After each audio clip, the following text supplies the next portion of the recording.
que era, habíamos hablado de lo que era boca, faringe, y habíamos empezado el tema de la deglución. Un poco esto viene enlazado al tema de la deglución, así que me parecía bien comenzar con un repaso antes de meternos puntualmente en el esófago, ¿sí? De lo que habíamos visto bastante rápido del estudio de la deglución, y ahí sí ya, como viene todo junto, pasamos a la patología del esófago. Recuerden ustedes que había etapas y mecanismos fisiológicos en la deglución. La fase oral era una fase voluntaria de preparación y transporte. Luego teníamos la fase faríngea, era una fase que duraba un segundo o menos. Y finalmente la etapa esofágica, que es con lo que continuamos hoy. Bueno, repasando un poquito lo que habíamos visto en la clase anterior, ¿sí? En la fase oral el objetivo es promover la comida hasta el ritmo de las fauces y generar el reflejo de la deglución, que es lo que vemos cuando vamos a la endoscopía. En este caso vamos a ver ahí en el esquema que el bolo alimentario es empujado hacia atrás entre la lengua y el paladar, y ahí el velo del paladar se eleva para tratar de tapar a lo que es la orofaringe.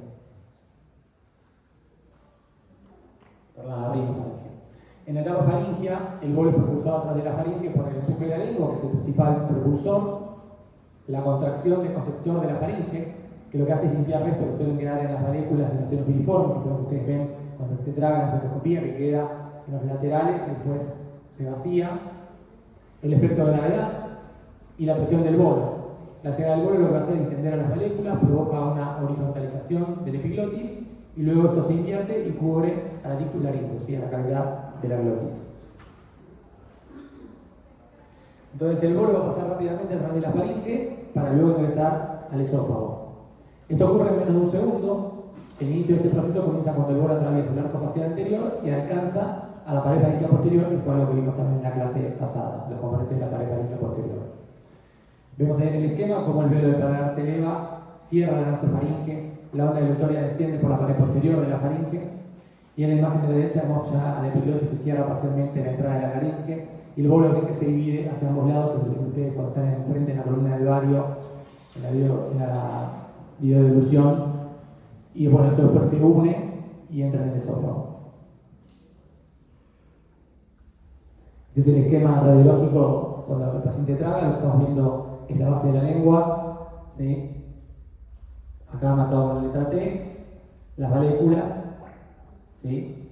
Y los senos piriformes, que en el lateral lo vemos acá, que todavía tiene un poco de contenido que luego se lava. Y acá arriba vemos lo que es el paladar blando, que es lo que va a obliterar a la rinofaringe. La etapa faríngea es una etapa donde hay contracciones normales, armónicas del esófago, completamente asintomáticas, que van empujando al bolo, y junto con la gravedad logramos que de la faringe llegue el bolo hasta el estómago, en algo que puede ser rápido o que puede durar de 8 a 20 segundos. ¿Sí? Y eso ustedes lo van viendo habitualmente cuando hacen el estudio de la deglución. Nosotros muchas veces, si bien en el hospital hace ya como 18 años que no hacemos este estudio, que vamos a volver a hacer ahora a partir de este año, yo sí, cuando recibí el primer año me pasaba toda la mañana haciendo colon, cereada, deglución. Y justamente hacíamos, por más que el paciente pidiera una cereada, le hacíamos primero la deglución, y nosotros hacíamos con recopia, miramos a la deglución antes de hacer el doble contraste, mirábamos el esofagograma, ¿sí? Lo mirábamos con contraste simple, recién ahí le damos el efervescente y pasábamos a hacer el estudio con doble contraste. Bueno. Entonces nos metemos ahora de lleno en lo que es la radiología del esófago. El esófago se estudia principalmente por dos mecanismos: la videoendoscopía digestiva alta, que no corresponde a nosotros, que somos gastroenterólogos, y este estudio que es excelente, ¿sí? Que es el esofagograma, que permite justamente tener una excelente imagen no solamente anatómica, sino funcional del esófago. El estómago, entonces, el esófago, en cuanto a su anatomía, mide de 23 a 36 centímetros de largo, tiene un diámetro de 1 a 2 centímetros y se divide en tres partes. El esófago cervical, que se continúa con la hipofaringe, comienza en el borde inferior del cartílago cricoides, en el nivel más o menos C5 o C6, o lo que se llama también el músculo cricofaringio, que es el esfínter esofágico superior. Después tenemos al esófago torácico, desde la apertura torácica superior a la altura más o menos de T1, hasta el hiato esofágico, que está a la altura de T10, en el diafragma que cubre a la apertura torácica inferior. Finalmente un extremo muy cortito, que después vamos a ver en detalle, que corresponde al esófago abdominal, que va desde el hiato esofágico y es el que se continúa con el cardio del estómago en la unión esofagogástrica. Digo, lo vamos a tener bien en detalle porque hay diferentes estructuras, ¿sí? Hay un segmento tubular, un segmento angular, un segmento sumergido. El esófago cervical entonces comienza en el esfínter esofágico superior, que está formado por el músculo cricofaringio, lo hemos dicho recién. Luego el esófago va a descender hacia la izquierda, en la línea media a través del cuello y el mediastino superior, regresa a la línea media a la altura del T5, antes de recorrer una vez más hacia la izquierda de la línea media en el mediastino posterior. O sea, el esófago suele tener una distribución bastante sinusoidal, tiene diferentes improntas, una es el cricofaringio, otra es el botón aórtico, así que son como constricciones normales que van a ver en el esófago en reposo. Incluso van a ver que en el tercio superior del esófago, los que hacen ecografía, en la ecografía tiroidea habitualmente van a ver siempre que el esófago está detrás del agujero tiroideo, porque es donde habitualmente anatómicamente va el esófago, de la izquierda después se centraliza. El esfínter esofágico inferior es una región especializada del músculo circular del esófago distal, vamos a verlo bien después. Se manifiesta radiológicamente como lo que es la ampolla frénica, también conocida como el vestíbulo esofágico, una dilatación que lleva de 2 a 4 centímetros de largo, que está entre lo que es el anillo A y el anillo B, que lo vamos a ver en un esquema. Este es un esquema más o menos para que tengan referencia anatómica, en un corte tomográfico, una reconstrucción MPR coronal y sagital, donde vemos el inicio topográfico del esófago superior, que está a la altura del músculo cricofaringio, y que es el esófago que llamamos cervical, el esófago superior, que llega hasta la horquilla esternal. Puede tener una longitud de hasta más o menos 15 centímetros. A partir de ahí ya empieza el esófago torácico. El esófago torácico que además lo vamos a subdividir en 3 porciones. El esófago torácico superior, medio e inferior. Superior va a ir desde el reborde esternal hasta aproximadamente lo que es el callado de la vena ácidos. Va a tener una longitud de más o menos 20 centímetros. Luego tenemos el segmento del esófago torácico medio, que va desde el callado de los ácidos hasta las venas pulmonares inferiores. Y por último tenemos lo que sería el esófago torácico inferior, que es justamente de las venas pulmonares inferiores hasta la unión gastroesofágica. Lo que les comentaba antes, hay 3 constricciones esofágicas normales y que no hay que confundirse con patologías que podemos llegar a ver en algunas disfunciones que tiene la motilidad normal del esófago, ¿sí? Como son las ondas terciarias. Ahora vamos a ver. La primera constricción cervical, el punto más estrecho, está debido al cartílago cricoides en el nivel C5 o C6. La segunda constricción es la torácica, que es la impronta que hace el botón aórtico. Y por último tiene la constricción abdominal, que es cuando está pasando el hiato esofágico, ¿sí? A la altura de T10 y T11. Habitualmente el esófago tiene una luz virtual, o sea, tomográficamente no es muy frecuente poder describir nivel de esófago. De hecho, la tomografía computada no es el método para describir un esófago, a menos que si el esófago tenga una lesión endoluminal, sea mural o transmural, que lo dilate, ¿sí? O justamente puede que simplemente encontremos un esófago dilatado por alguna causa genótica distal, primaria o secundaria, y que entonces nos llama la atención cómo vemos una luz del esófago tan evidente en la tomografía tórax que habitualmente no lo es, ¿sí? Incluso muchas veces podemos intuir que tiene reflujo porque le damos contraste oral para hacer por ahí un tórax agudo en pelvis, y en la fase de la adquisición del tórax encontramos contraste oral hasta el esófago superior, ¿sí? Pero de todas formas el método va a ser el esofagograma. Entonces, entrando ahora sí en el esofagograma, es un estudio radiológico dinámico del tracto digestivo superior que utiliza un medio de contraste y aire, que es con un efervescente, permite realizar aproximación diagnóstica entre anomalías estructurales y funcionales del esófago. Algunos hacen contrastados de acá, pero les hacen esofagograma. Bien. ¿Hacen directamente doble contraste o inician con un contraste simple? Perfecto. Eso es clave. Primero hay que hacer contraste simple, estudiar la evolución, ver todo el tránsito hasta que llega al estómago, ¿sí? En oblicuo, y recién ahí dar el efervescente. Perfecto. Bueno, vamos a empezar con los trastornos de la motilidad. Empezamos describiendo la galaxia. La galaxia es de etiología idiopática y se da por una alteración en los ganglios esfintéricos del esófago que provoca una falta de peristalsis y al mismo tiempo una disfunción del esfínter esofágico inferior. Eso obviamente, la disfunción del esfínter de que va de la mano del reflujo. El reflujo de que va de la mano habitualmente de la enfermedad péptica. La enfermedad péptica de que va habitualmente de la mano de la inflamación de la fibrosis y la fibrosis de la estenosis. Es todo un ciclo de eventos que suceden en un paciente que tiene, por un lado, una disfunción del esfínter esofágico y sumado a eso una acalasia que tiene un trastorno motor. Habitualmente aparece en décadas intermedias de la vida y la clínica se da como una disfagia progresiva, tanto a sólidos como a líquidos. Inicialmente es más a sólidos y después termina siendo a líquidos en estadios más avanzados. ¿Por qué? Porque el esófago termina dilatando y hay un retardo en el vaciado. En cuanto a las imágenes, vamos a ver el esófago sin contracciones primarias, que se lo ven en el dinámico, y lo que se dice el esófago en punta de lápiz, porque justamente porque el esófago se termina dilatando por la disfunción motora, termina teniendo un retardo en el vaciado y se afina abruptamente la unión esófago-gástrica, entonces lo que dice que es la forma de en B corta o en pico de pájaro o en punta de lápiz. Lo van a encontrar de todas esas formas. Como diagnóstico diferencial, bueno, la pseudocalasia, que eso puede haber dado por una lesión secundaria o primaria del cardiac por ahí, ¿sí? Puede haber alguna masa que esté comprimiendo y entonces eso nos da una falsa imagen en la radiografía contrastada de que hay algo que lo estoy literando y tanto la estenosis y la dilatación preestenótica es secundaria a una compresión extrínseca o propia de un carcinoma en el cardiac, ¿sí? Menos frecuentemente se puede confundir con esclerodermia. La esclerodermia no tiene tan afinado, a menos que tenga sumado a eso una estenosis péptica. La esclerodermia suele tener una gran dilatación por una disfuncionalidad que la vamos a ver, pero no tiene esa imagen característica de la punta del lápiz, que ahí la tiene, ¿sí? Esta es la imagen típica de una galaxia avanzada. Lo primero que ven es un esófago marcadamente dilatado. El paciente tiene un retardo en el vaciamiento, porque fíjense que cuando uno adquiere la imagen no debería por qué estar el vario haciendo nivel ahí.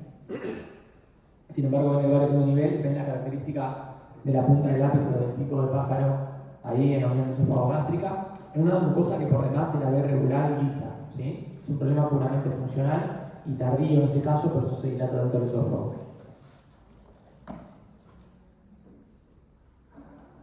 Un diagnóstico más funcional, que a veces es imagenológico, es el espasmo esofágico difuso, que lo que pasa en estos casos es una ausencia intermitente de peristalsis con contracciones que son no peristálticas que obstruyen la luz. Es una causa de dolor torácico. Muchas veces hay pacientes que tienen un dolor torácico, no saben si es porque tienen un infarto, porque tienen una cistitis por reflujo, y se estudian una, se estudian la otra y no les da nada. Y a veces lo que tienen son espasmos esofágicos difusos que los pueden llegar a enganchar en el estudio o no, porque no son continuos. En cuanto a la imagen, va a dar una apariencia de sacabocado por múltiples contracciones que son no peristálticas, no coordinadas e intensas, por eso son dolorosas. Fíjense que se ve primero un esófago estenótico en todo el trayecto, ¿sí? Con una imagen en sacacorcho, en sacabocado, ¿sí? Justamente porque hay contracciones incoordinadas, no peristálticas. Y no siempre lo van a enganchar. Como digo, acá se da que la imagen aparece, es una imagen vieja, aparece en la imagen, pero no siempre lo van a ver. Y bueno, esto es bastante característico para hacer el diagnóstico. Incluso esto va acompañado de una hipertrofia muscular, de tanto espasmo que hace es hipertrofia del músculo. En el caso de la esclerodermia, lo que tenemos es una atrofia del músculo liso y fibrosis. Y esto entonces provoca ausencia de peristalsis primaria en la porción del músculo liso y termina con un esfínter esofágico abierto e incompetente. Por supuesto que esto va de la mano de todo lo que decíamos, del reflujo gastroesofágico y todo lo que eso conlleva. El esófago entonces se va a dilatar debido a una estenosis fusiforme y circular que suele originarse más o menos a 4 o 5 centímetros por encima del diafragma. Y esto lo que van a ver que la imagen no es tanto en punta de lápiz. De hecho, ustedes lo que están viendo ahí son pliegues engrosados en el esófago distal de la unión esófago-gástrica. Probablemente también está asociado al esófago de barrio. Se ve toda la columna de vario con un retardo en el vaciamiento, en el esófago dilatado en todo el trayecto, ¿sí? Obviamente en el contexto clínico un paciente que tiene esclerodermia. La esclerodermia tiene un montón de manifestaciones por fuera del esófago que uno en realidad ya sabiendo que tiene esclerodermia va a buscar esto al esófago, ¿sí?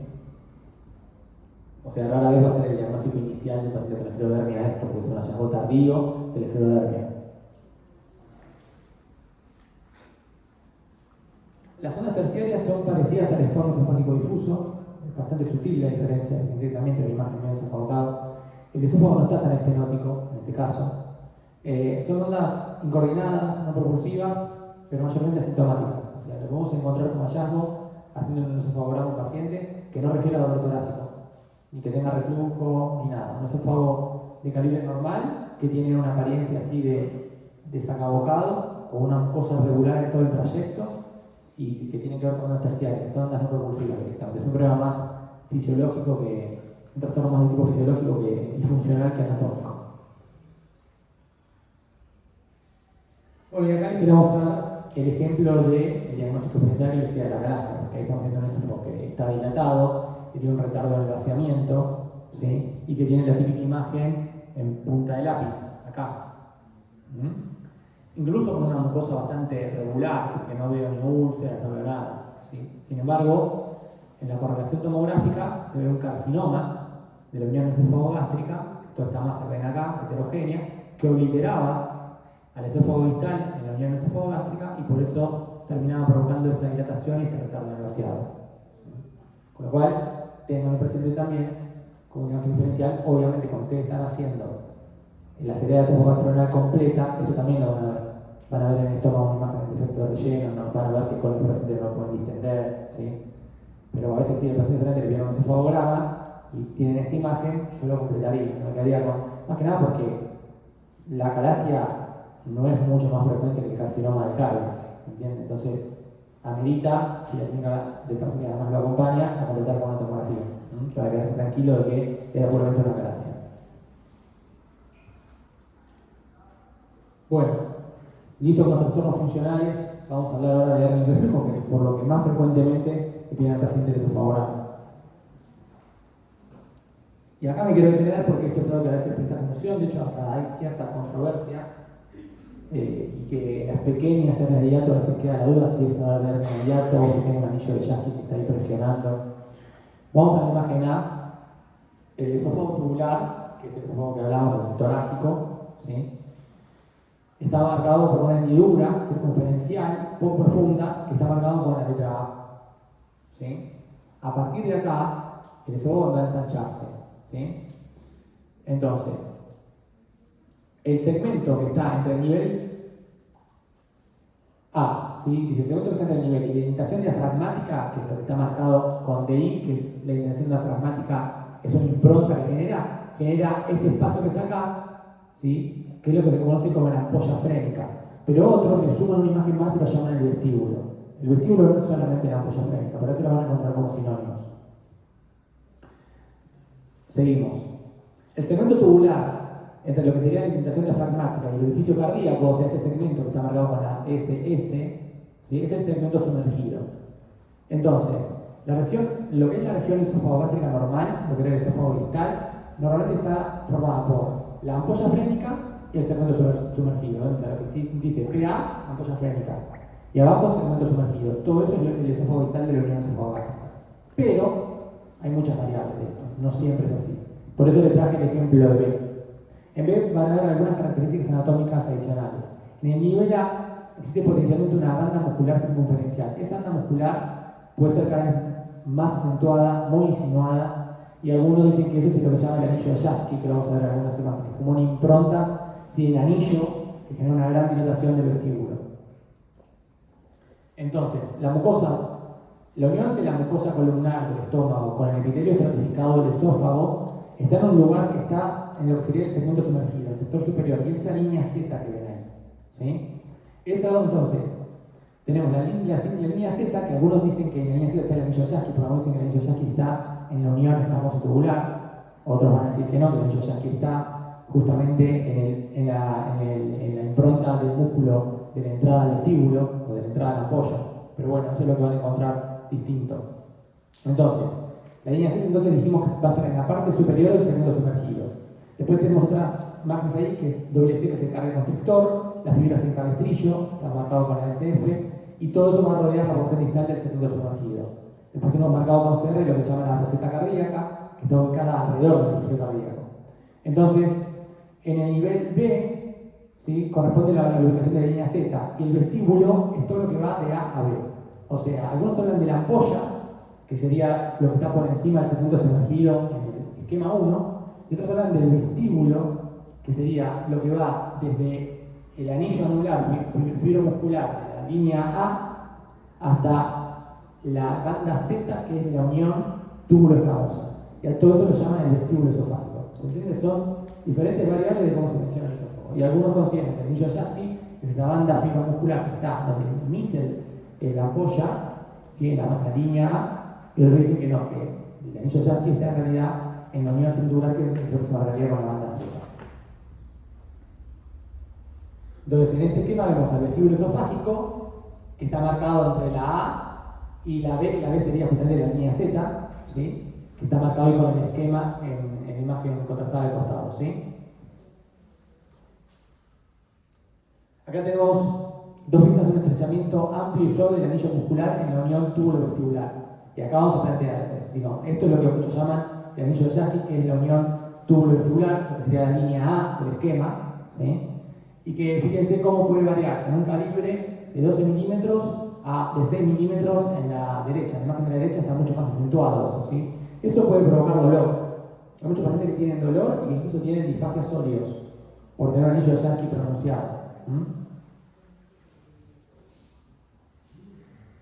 Ahí ven un ejemplo de lo que es el anillo de Safti o la banda A, que le voy a repetir, muchas veces lo van a encontrar en el estudio radiológico de la ilusión. Puede ser asintomático para el paciente o puede ser que de repente consulte por disfagia y puede ser que tenga un segmento muy estrecho y permanente. Y acá lo que estamos viendo es en la primera figura, vemos cómo se relaja el esfínter esofágico inferior, ¿sí? De forma indirecta por la extensión de la región esofagogástrica, especialmente lo que es el vestíbulo esofágico, que está marcado con la letra B corta. La segunda imagen es después de que pasó la contracción peristáltica y fíjense cómo el vestíbulo esofágico se cierra, ¿sí? Ven la flecha, dejó de estar extendido, quedó con una estructura tubular. Y eso se da obviamente junto con el colapso del resto del esófago. Las otras dos imágenes son dos pacientes que tienen dos hernias de hiato, ¿sí? Pero fíjense que la hernia de hiato está por debajo del anillo mucoso. Lo que yo digo es importante no confundir que el anillo fibroso, el anillo de Safti, no es, muchas veces confunden al vestíbulo dilatado por encima del anillo de Safti como que eso es una hernia de hiato. En realidad la hernia de hiato, si aparece por debajo del anillo de Safti. Va a estar entre la unión esofagogástrica y el anillo de Safti. Eso que está ahí, si tiene mucosa gástrica, es una pequeña hernia de hiato. Se da cuando uno tiene, en algunos casos, algunos pacientes con Valsalva lo demuestran, en otros no. Es muy sutil, pero puede ser causa de reflujo y justamente de tener nefritis péptica.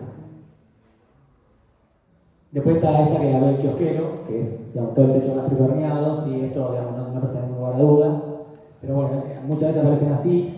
Y guarda con esto porque estas son muy fáciles de ver tomográficamente, pero a veces pasa, las encontramos con un hallazgo radiológico donde nadie sabe que tiene una hernia de hiato.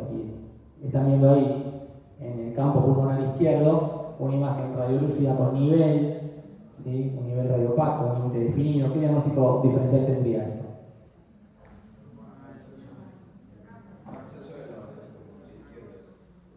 Muy bien, podría ser un absceso de pulmón, ¿ven? En el perfil. No así un empiema de la pleura. Esto tiene diagnóstico diferencial de un absceso de pulmón. Ahora, si esto es un absceso de pulmón, tiene un paciente con 20.000 blancos, fiebre, ¿entienden? Y si viene a hacer una placa de rutina, por ejemplo, ocupacional y encuentran eso, probablemente no sea un absceso pulmonar. Pero piénsenlo, lo de la hernia de hiato, ¿sí? Porque es muy fácil para la radiología y a veces para la radiología, para el estudio contrastado, pero para la radiología simple puede llevar a falsos diagnósticos, ¿sí?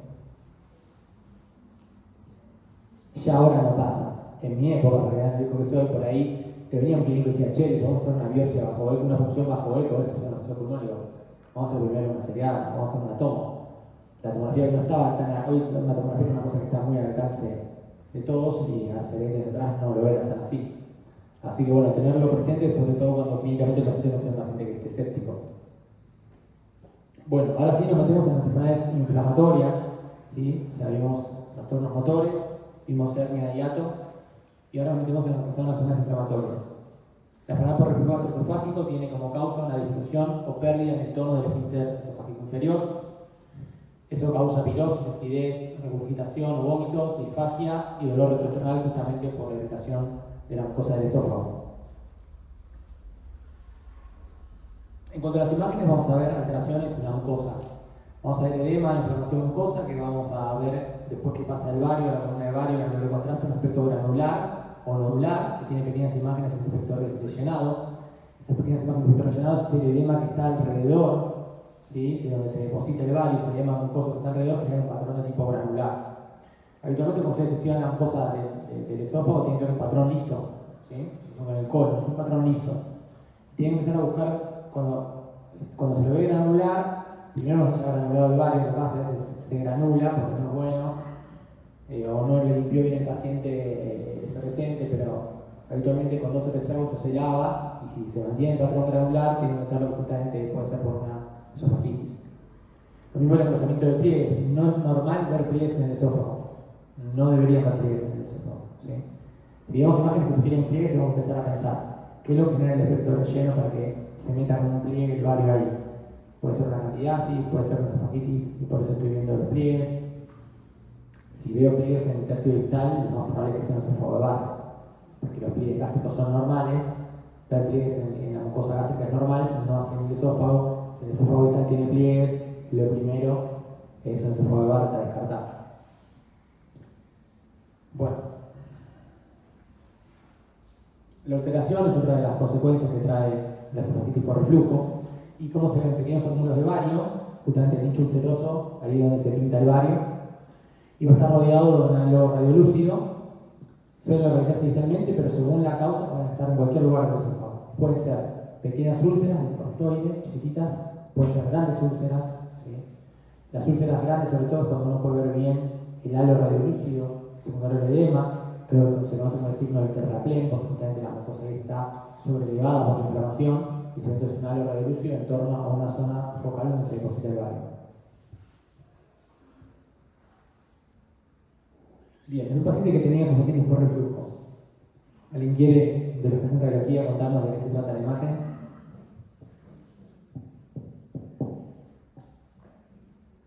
Radiólogos. Esas articulaciones podrían ser divertículos esofágicos. ¿Hay divertículos en el esófago? ¿A dónde? Arriba, ¿sí? Porque si fuese úlcera, derecha el charco de cortar. ¿Cómo? Puede haber un proceso ulcerativo que por ejemplo era charco de cortar. Es muy difícil, es muy importante que ustedes diferencien una úlcera de un divertículo de un pólipo. Muy importante que lo hagan, ¿sí? Si fuera un divertículo, sería un saco que llenaría hacia afuera, ¿sí? Y que estaría como colgando, hasta podría estar pediculado, ¿sí? Un Zenker, un Meckel. Sin embargo, lo que vos estás viendo ahí que marca la flecha curva es un depósito de bario. Es importante que entiendan algo, es un concepto que a mí cuando estaba en primer año me costaba entender. Lo que yo estoy viendo acá no es la pared del esófago, es la mucosa del esófago. El esófago tiene mucosa, su mucosa muscular, adventicia, ¿sí? Lo que el baño tiñe es lo que está dentro de la luz. Todo lo que está por fuera, no lo veo. No te prendas, no me quemes, no te prendas fuego, no te prendas fuego. Lo que tengo acá en el paciente es un paciente que lo tengo de manera oblicua, ¿sí? Ustedes tienen que imaginarse que si esta es la mucosa, acá debe estar la submucosa, acá debe estar la muscular, y la adventicia debe estar por acá, o sea, el esófago no termina acá, ¿entienden? Toda la pared del esófago que está por fuera de la columna de bario, ustedes no la ven. Entonces, si yo estoy viendo en una incidencia lateral que tengo un depósito de bario que se abomba hacia afuera, eso no tiene cara de divertículo, no tiene cuello diverticular, ¿sí? Si fuera un pólipo, el pólipo no se llenaría. Ahí hay un lugar donde se depositó el bario. ¿Qué es eso entonces? Un nicho ulceroso. Un nicho ulceroso. Y lo bueno que tienen estos estudios, que son, digamos, que ustedes pueden ir ubicando al paciente mientras dan la endoscopía y poder ver la imagen. Pero como la imagen es reversida y les pone flechas, vieron que casualmente está la flecha curva. Hay dos flechas rectas. Ahí. ¿Y ahí qué tenemos? Perfecto. Lo que están viendo ahí justamente es que el bario se deposita generando un contorno. ¿Sí? Entonces, lo que tenemos acá es un pólipo inflamatorio. Una úlcera y un pólipo. Tienen tanta suerte que tienen las dos cosas juntas, ¿sí? Pero no es un divertículo. Es muy importante que ustedes, cuando hacen radiología, cuando van a informar, diferencien un divertículo, ¿sí? de una úlcera, que es lo más frecuente que van a ver, de un pólipo que si bien no es tan frecuente, lo van a encontrar, ¿sí? El pólipo inflamatorio, sobre todo como enfermedad precancerosa.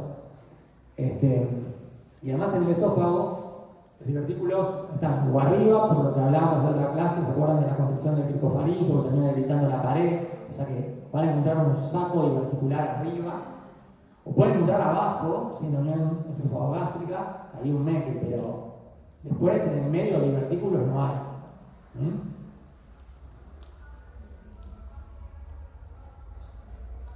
Bien, el esófago de Barrett se presenta en el 10% de los pacientes que hacen reflujo gastroesofágico y esofagitis por reflujo. Lo que sucede en cuanto a la patogénesis es una metaplasia columnar progresiva del esófago, o sea, las células columnares de la mucosa gástrica empiezan a reemplazar el epitelio polimentoso del esófago. Se acepta como una condición premaligna y precursora del adenocarcinoma del esófago, o sea, el Barrett terminando adenocarcinoma, no carcinoma polimentoso, ¿sí? Sino adenocarcinoma. Allá vamos a encontrar el esófago de Barrett.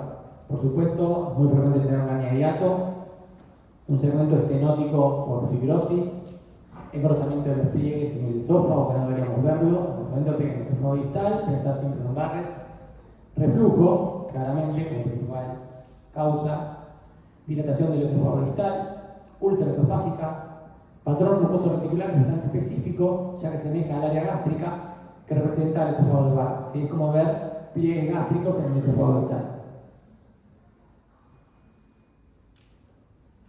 Y ahí vemos, fíjense, primero que tenemos un esófago que está dilatado, ahí en rojo tienen marcado lo que es el patrón granular característico. Fíjense que, a ver, ¿qué son los pliegues engrosados? Esta imagen en defecto de relleno. El vario se deposita entre un pliegue y otro, ¿sí? Y estas bandas que quedan acá, incluso acá dando un patrón, no solamente, acá se lo ve más granular, acá ya es más reticular, ¿sí? ¿Por qué? Porque estamos viendo incluso, fíjense cómo se ven pliegues gástricos, ¿ven? Metiéndose al esófago distal. Esta es una imagen del esófago de Barrett. Bien, y ahora pasamos a la cuestión de esofagitis infecciosas. De las más frecuentes que vinieron en los últimos años es la candidiasis, justamente porque es la enfermedad marcadora de HIV. La Candida albicans es la más frecuente de las esofagitis infecciosas. Es un comensal saprófito que se encuentra en los faringes de personas sanas, pero obviamente en unos suprimidos viene ese sobrecrecimiento, genera una candidiasis. Como clínica, disfagia o odonofagia, menos frecuentemente puede tener dolor torácico, menos frecuentemente hematemesis. Bueno, ¿qué es lo que vamos a ver justamente? Esas placas que generan la cándida van a generar esas bandas que vemos ahí, que generan un defecto de relleno, y entre las placas es donde pasa el vario, ¿sí? Entonces vamos a ver efecto llenado en forma de placas que tienen que estar longitudinales entre áreas de mucosa normal. Fíjense, la imagen de la derecha se llama el esófago irregular del aspecto peludo, que está causado también por placas gruesas, entre ellas enfermamiento de vario, y además también en este caso había disminución de la luz, ¿sí? Y contornos circulares, sobre todo en el tercio inferior, ¿sí? Porque dijimos que esto va a poner también de estenosis, ¿sí? No solamente la imagen en placa. Hay otras causas menos frecuentes, pero que hay también suprimidos de esofagitis herpéticas, virales. En el caso del herpes simple, son pequeños óvulos de vario puntiformes, lineales o estelares, rodeados del área radiolúcido, que van a presentar pequeñas ínfulas superficiales y van a tener edema de la mucosa vecina. El herpes simple puede simular también la enfermedad de Crohn, o sea, tiene un comportamiento similar, úlceras de tipo aftoide diseminadas por todo el esófago. En el caso del citomegalos suele ser una úlcera única gigante, plana, de forma ovoide, que puede tener varios centímetros de longitud, generalmente ubicado en el tercio medio distal del esófago, y puede combinarse también de úlcera satélite, indistinguible de la úlcera por HIV. Muy dolorosa, e indistinguible si es citomegalo o HIV. Después hay otras causas de esofagitis, como la medicamentosa por uso frecuente de antibióticos o AINES, la cáustica, que es una causa sobre todo en pediatría de nuestra atención, chicos que por error se toman un vaso de lavandina y hacen una esofagitis cáustica, a veces con perforación, a veces que zafan en la infancia y que empiezan a tener problemas en la vida adulta, empieza con disfagia 30 años después. La radiación es una causa de esofagitis. Los pacientes son dados crónicos, que están mucho tiempo con una casa en 8 puertas, terminan haciendo una esofagitis por el propio roce de la sonda, y menos frecuentemente también por tener como otra causa la esofagitis eosinofílica. Bueno, esta es la imagen característica de la úlcera péptica, que es lo que estamos viendo acá. el depósito de bario en el nicho y fíjense acá los pliegues radiados, ¿ven? Estos son pliegues, entre los pliegues se mete el bario. Entonces esta imagen estelar que hablábamos con un centro denso por el bario y todos pliegues radiados en torno, la típica esofagitis péptica, la típica úlcera péptica del esófago, más frecuente del esófago distal. Esto es una estenosis péptica. Hablábamos justamente que la fisiopatología hacía que el reflujo constante vaya generando inflamación, la inflamación va generando cicatrización, pero en el caso de la estenosis péptica, la cicatrización suele ser asimétrica, o sea, es más de un lado de la pared del esófago que otro. ¿Sí? Como en este ejemplo, fíjense que acá está este segmento estenótico acá, que de todas formas tiene una superficie regular, no es que pareciera que una lesión infiltrativa. La superficie regular, sin embargo, hay una asimetría, un segmento estenótico asimétrico. Una de las paredes del esófago está fibrótica, ¿sí? Y eso es lo que genera la estenosis. Bueno, esta imagen lo que ven es todo un puntillado, ¿sí? De bario, ¿ven? Todos estos puntitos distribuidos a través de todo el esófago, que es la esofagitis herpética, que le decía son múltiples úlceras chiquititas, a diferencia del citomega, la del HIV, que es una úlcera grande. En el caso de la esofagitis herpética son múltiples úlceras distribuidas a través de todo el esófago, ¿sí? Y van a decir hipófisis puntiformes de bario.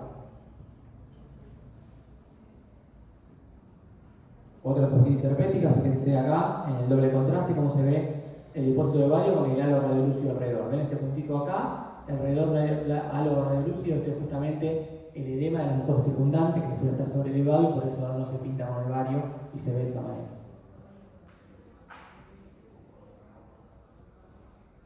Bueno, en este caso, lo mismo, ya ahora entienden cómo se ve un nicho ulceroso, ¿no? Lo que están viendo ahí es cómo desde la luz se deposita el bario acá, esta franja radiolúcida que ven acá es justamente el edema circundante que hay al nicho ulceroso, ¿sí? Pero entiendan que la pared del esófago termina por acá, ¿sí? Esto lo que estamos viendo es la luz de la mucosa.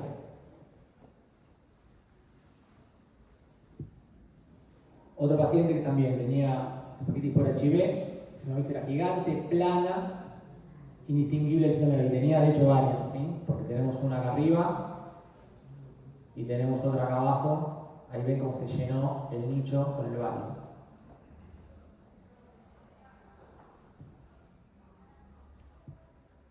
Y en este caso, el paciente que tiene enfermedad de Crohn, no es tan frecuente que la enfermedad de Crohn llegue al esófago. La enfermedad de Crohn, si bien es discontinua y asimétrica, si a diferencia de la ulcerosa que seguir del colon hacia arriba, la enfermedad de Crohn es discontinua y asimétrica, habitualmente es más confinada en el intestino delgado, pero puede tener afectación colónica y puede tener también afectación esofágica, como en este caso, que el úlceras aftoides, que parece que ya sabía que tenía enfermedad de Crohn. Fíjense además cómo se ve perfecto el depósito de bario en un circulito bien perfecto y el halo radiolúcido, ¿sí? En todo se ve perfecto el halo radiolúcido.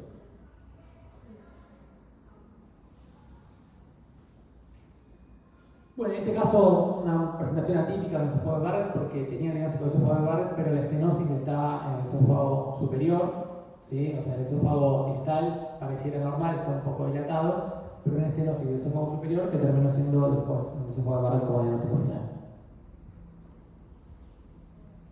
Y este es el ejemplo que les contaba de un paciente que tenía una estenosis cáustica. Todo el esófago es no distendible, de hecho, estos esófagos son friables, o sea, puede haber perforación. Si el paciente está con vómito, con mucho dolor, a veces uno, si lo sospecha de manera prudencial, podría hacer la primera reducción con hidrosoluble de tomografía y no darle directamente bario. Y si vemos que el hidrosoluble no filtra para ningún lado, que sospechamos que está filtrando a mediastino, ahí completamos el estudio con bario, ¿sí? En este caso es un esófago que no se distiende directamente. De arriba abajo no se distiende. La reciente era ese. Tengo otro más reciente, esto es del año pasado, no fue en el hospital obviamente, pero conocí a la paciente, una paciente también de 35 años que tenía problemas de disfagia, inicialmente era asorio, después empezó a hacer azólidos y líquidos, y de paso que estaba cenando y de repente no pudo bajar el bolo, terminó forzando el vómito, se fue a una guardia, le hicieron endoscopía, en la endoscopía encontraron contenido alimenticio de mucho y no podían no querían tampoco manipular la zona, con lo cual quedó internada y el otro día le hicieron el esófago oral. Y en el esófago oral lo que recomiendo es esto: una estrechez del esófago medio, y la antecedente era que había tomado agua con lavandina en la infancia, a los 5 o 6 años, y a los 30 empezó con disfagia. Y si prestan atención, ¿qué parece que tiene acá?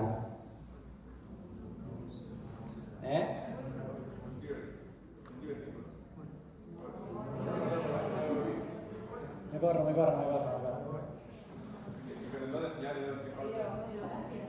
Vamos a dejar el cursor ahí. Ok, relleno de varios globos. Tiene un nicho ulceroso, sí, que no se lo informaron a Luz cuando mandaron la imagen. Eso es un nicho ulceroso. O sea, debajo de la estenosis cáustica había un nicho ulceroso, ¿no?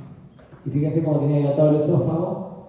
Si eso es lo que le provocaba, además, la paciente de Riego presentó una sonda para que tuviera un poco de débito y tenía contenido de inicio acumulado. Bueno, y esto es el esófago felino. Gracioso el nombre. ¿De quién será?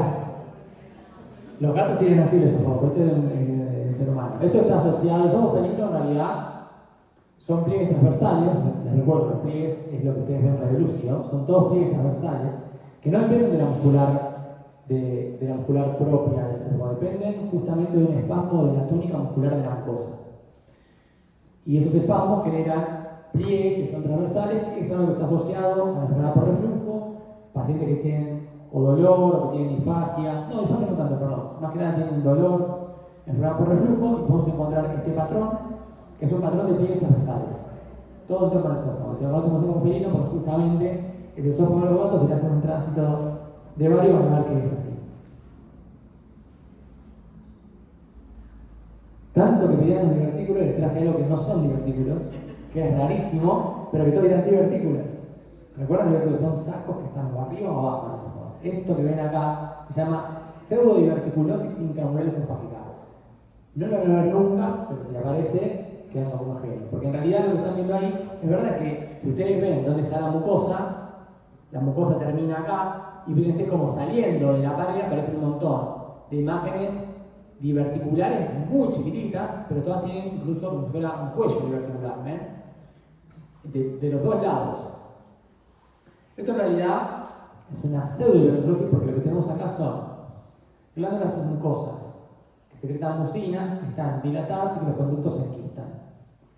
Algunos lo asocian a la enfermedad por reflujo, puede ser asintomático, es completamente infrecuente y no son divertículos. Es una pseudodiverticulosis por lesión quística de las glándulas de la submucosa esofágica.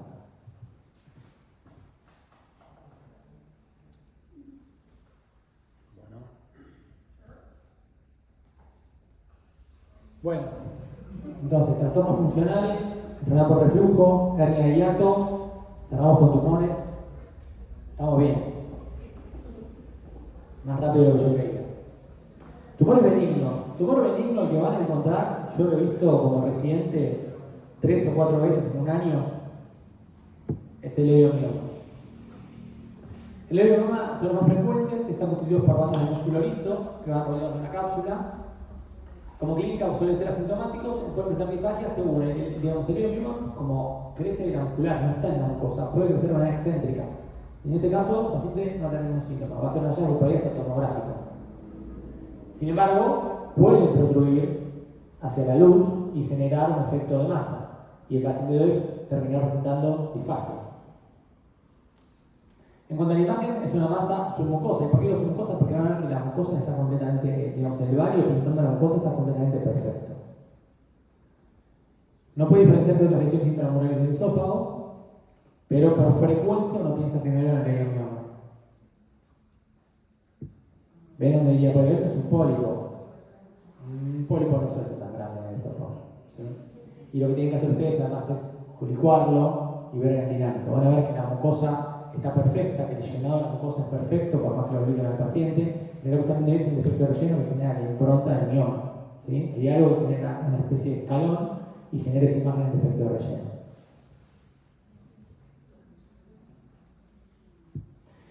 Y fuera del leiomioma, sí, los tumores malignos que vamos a encontrar muy frecuentemente Es primero el carcinoma de células escamosas, justamente el epitelio pavimentoso que es el que realiza el esófago. Asociado a lo mismo que hablamos cuando hablamos de boca, ¿sí? Aquí dijimos tabaquismo de alcohol. Principal causa, el tabaquismo de alcohol como predisponente de carcinoma esofágico. La clínica del paciente es disfagia y pérdida de peso. Puede haber odinofagia si es que el tumor está ulcerado. Puede haber dolor torácico si es que hay compromiso en el mediastino, ya no está avanzado. Y habitualmente cuando también tiene síntomas ya la enfermedad está bastante avanzada. La imagen temprana podemos encontrar los pequeños pólipos sésiles como el que vimos en el paciente que tenía la úlcera y tiene un pequeño pólipo del esófago distal, o sea, el pólipo puede ser una enfermedad predisponente. Lesiones en placa, irregularidad focal de la pared, y ya las lesiones tardías que son infiltrantes polipoides ulceradas, que se localizan actualmente en el esófago superior y medio, y obviamente estos carcinomas se diagnostican así, pero se estadifican con tomografía. El adenocarcinoma, que es el que viene de la mano con el esófago de Barrett, se origina, como decíamos, a partir de una mucosa esofágica con un barrio subyacente. Se ubica en el esófago distal, tiene una marcada tendencia a invadir el cardias y el fondo gástrico, y el paciente va a referir una disfagia de reciente inicio, pérdida de peso. Generalmente también se va a presentar en casos donde ya el carcinoma esté avanzado. En cuanto a la imagen temprana, lo mismo comparte con el carcinoma escamoso, pueden aparecer como pólipos sésiles o con lesiones de tipo placa, o diseminadas superficialmente que van a alcanzar un patrón nodular en la mucosa.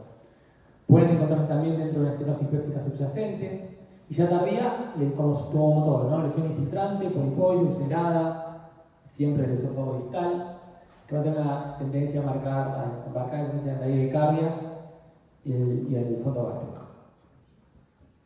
Bueno, el tipo de carcinoma anular escamoso cuando ya llegamos tarde, que se parece mucho al carcinoma en el colon, la famosa imagen anular o el signo de la manzana mordida, ¿sí? Donde lo que estamos viendo es una interrupción abrupta del esófago, con un esófago preestenótico completamente dilatado, con retardo en el vaciamiento del vario, que es la imagen que ven acá. De hecho, acá lo que se ve es lo que se conoce como el signo del escalón, que es justamente el vario que retarda, que pinta este escalón acá hasta que aparece todo el trayecto estenótico. El trayecto estenótico, fíjense que además tiene una superficie irregular, miren los contornos estos, completamente irregulares. Esta flecha, aunque no se note bien y no me crean, está mostrando que el vario está saliendo de ahí. Está haciendo una fístula bronquial, ¿sí? Está fistulizando un bronquio. Y fíjense, donde termina el tumor, que acá tenemos doble contraste, cómo se ve la irregularidad de la pared, ¿ven?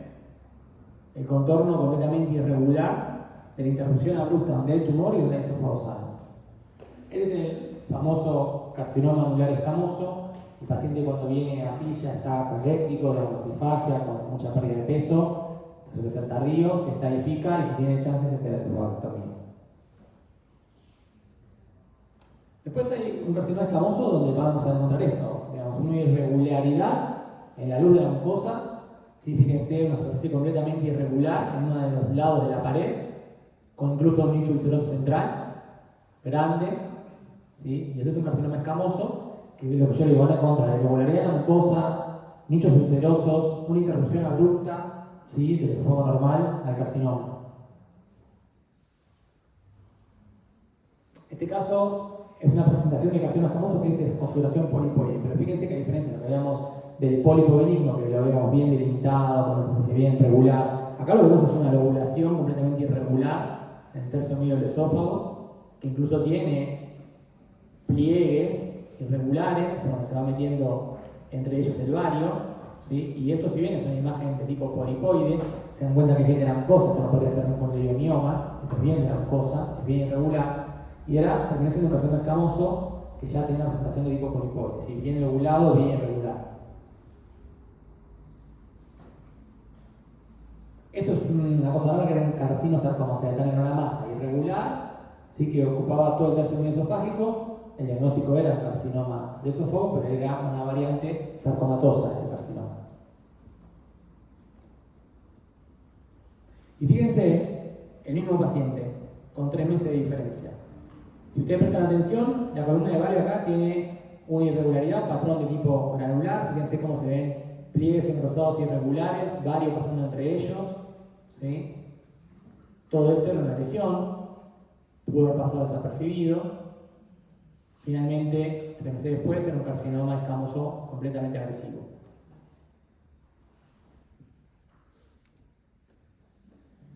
Bueno, y esto es recontra frecuente, pero también, la imagen que ustedes ya con esto se dan cuenta que tiene una lesión, que es endoluminal, sí, que dilata el esófago, que tiene superficie irregular, que probablemente tenga ancho ulceroso, con lo cual es una masa endoluminal del esófago, hasta ahí tiene que llegar. Después, obviamente, la anatomía patológica si era un adenocarcinoma, si era un carcinoma escamoso de una configuración polipoide, o como en este caso, se trataba de un linfoma.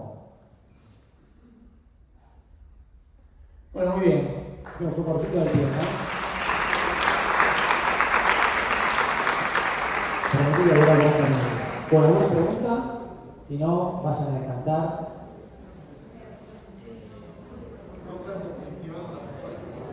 ¿Cómo? Yo la clase, si querés, te la dejo después a mis alumnos y te la comparten. No hay problema. Tengo que poder directamente.